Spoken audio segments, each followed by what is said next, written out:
Oke guys, back to my channel. Seperti biasa kita akan belajar bahasa Inggris dengan sersan, serius dan santai.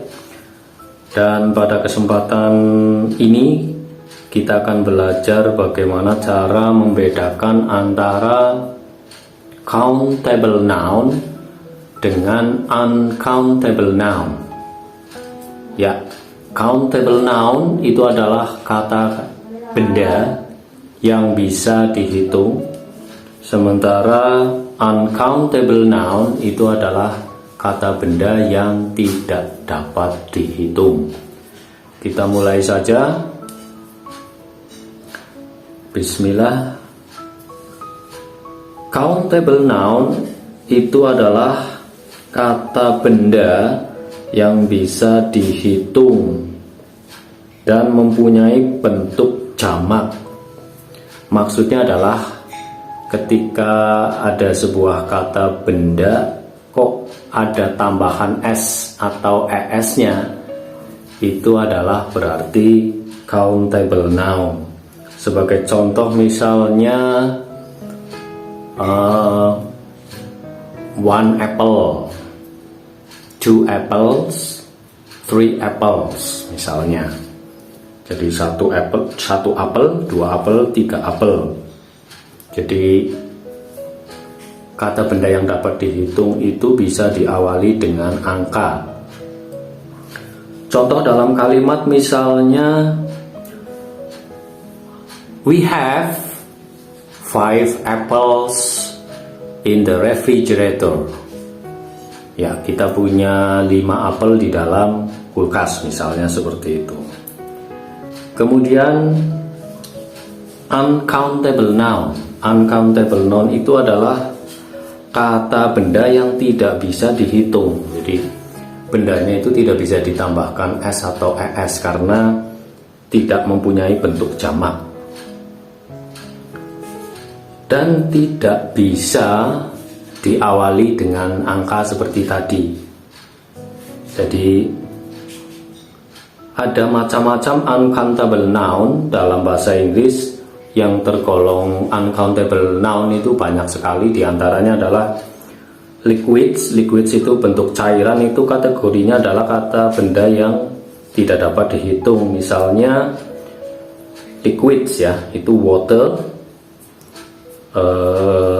coffee, milk, sirup.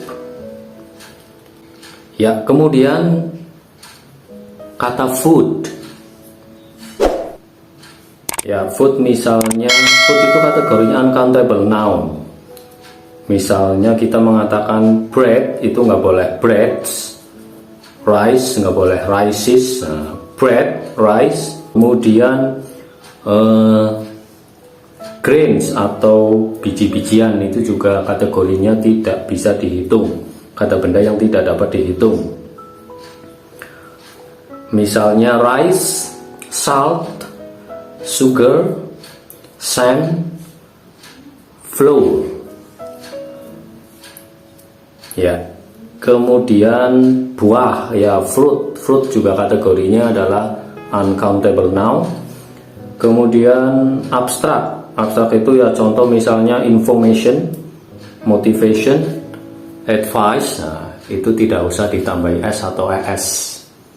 Itu karena bendanya tidak dapat dihitung. Kemudian feel.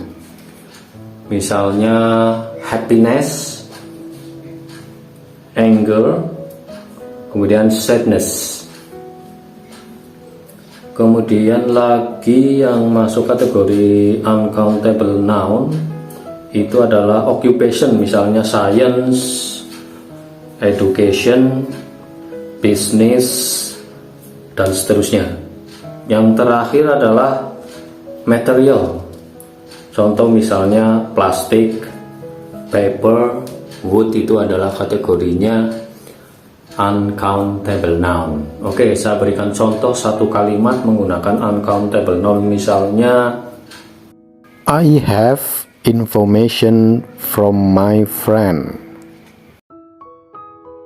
Uncountable noun bisa dijadikan countable noun itu dengan cara satuan atau hitungan. Satuan atau hitungan. Contoh, a plate of rice atau 2 glasses of water, misalnya seperti itu. Jadi bisa dijadikan uncountable noun, bisa dijadikan countable noun dengan cara dijadikan satuan atau hitungan. Oke, itu saja yang bisa